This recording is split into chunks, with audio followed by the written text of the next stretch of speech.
I've been teaching for many, many years, and I've learned mostly from the students that I couldn't teach. You know, from the students I wanted to, after 6 months, go, I'll give you all your money back, I'm a fraud. You know, the ones that I really had difficulty teaching, they were the ones who clued me in to where their real difficulty was. In order to, you know, keep working with them, I had to analyze where they were having problems.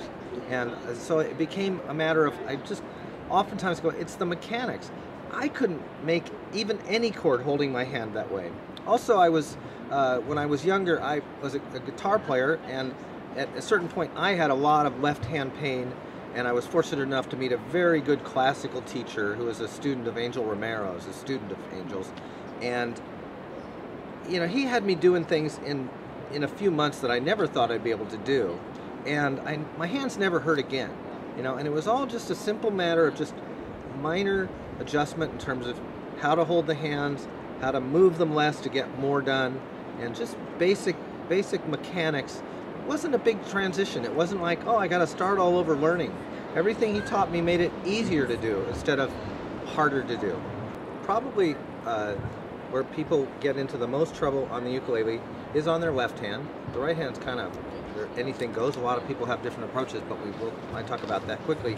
But usually what happens is people are not using the leverage and weight of their hands to get the job done. They're trying to use their fingers and their thumb.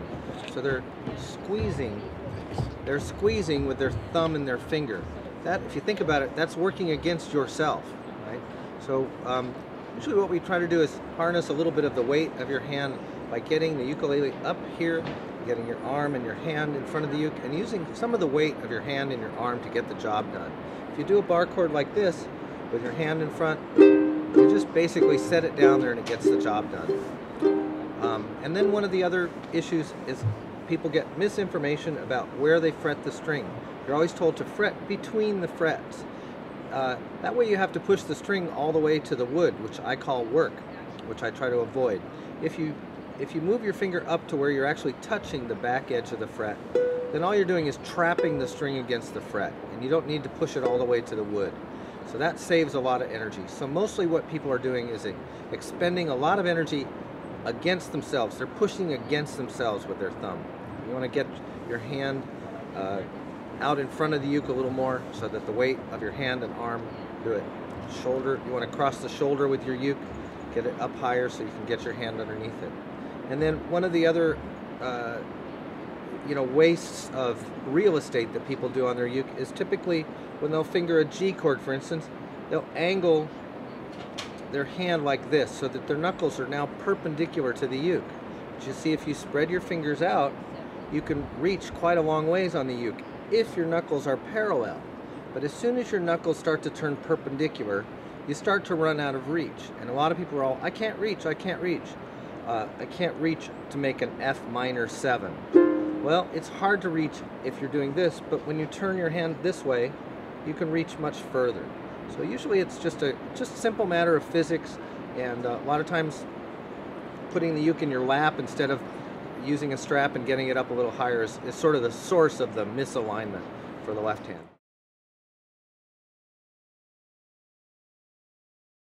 If you look at, if you watch James Hill play or something like that, he really does. He's got very good posture and sits up straight, and I think it all helps align your arms and hands in a proper way.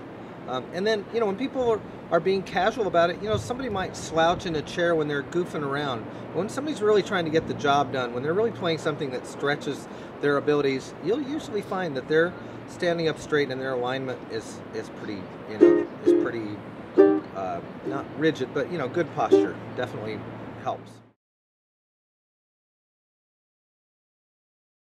Maybe learn to finger pick a little bit, and when you finger pick, and I'm not saying that I'm actually leading towards a good strumming style, but finger pick, try to get your thumb to go towards the neck relative to your fingers. This is very awkward, and some people do this. Some people play circles around me and finger pick like this with their fingers way out in front of their thumb, but that's really making the fingers make a huge motion to cross the strings. When your fingers are more, knuckles again parallel-ish, it's a little, to get all the way straight on this hand would be, uncomfortable. But towards being parallel, the fingers go straight across the strings. When they strum that way, they encounter less friction. When you strum this way, you're going to hit the cuticle of your hand, of your finger is going to be brushing across the strings, which is uncomfortable. So you want to, when you're developing a good strumming technique, you can often derive it from a little finger picking technique.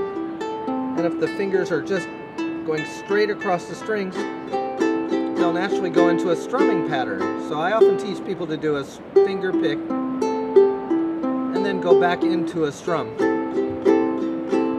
And back and forth without dropping a beat. It also gets the fingers used to making a motion instead of strumming with a blunt instrument. A lot of times we strum as though we're holding a pick, which is, you know, but ukes don't have steel strings, you don't need a pick. And the fingers work best if they're actually in motion when they're strumming. A rigid finger, again, people do it different ways, especially the right hand, and get the job done.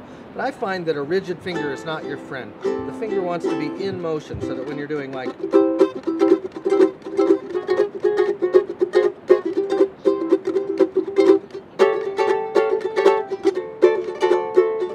I'm using a finger motion to get the strumming done. I'm integrating a finger picking motion with a strumming motion, and the two things work together to develop a good technique. And I usually find that by going back and forth with a little finger picking and a strum, back and forth, it lines up your hands to do both things. People tend to finger pick, they plant their hand and finger pick like a bluegrass banjo player does. But that doesn't help you strum. That means I finger pick, I strum, I finger pick, I strum. They go back and forth as though it's two separate functions. And my goal with the right hand is to integrate those two functions so that they reinforce each other instead of becoming separate, interactions.